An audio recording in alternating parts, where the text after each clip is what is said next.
Hi friends, இன்றைக்கி என்ன பார்க்க போகிறோம்னா பட்டாணி புலாவ் எப்படி செய்கிறதுன்னு பார்க்கலாம்.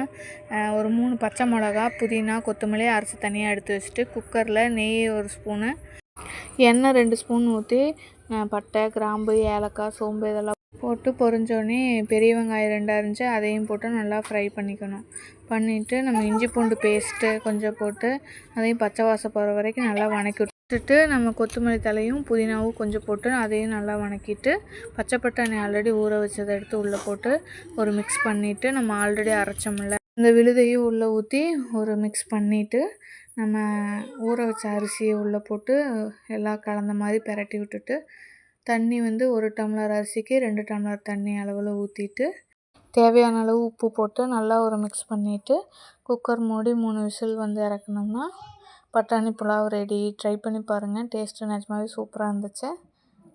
பாய், நெக்ஸ்ட் வீடியோவில் பார்க்கலாம். வீடியோ பிடிச்சிருந்தா லைக் பண்ணுங்கள், ஷேர் பண்ணுங்கள், சப்ஸ்கிரைப் பண்ணுங்கள்.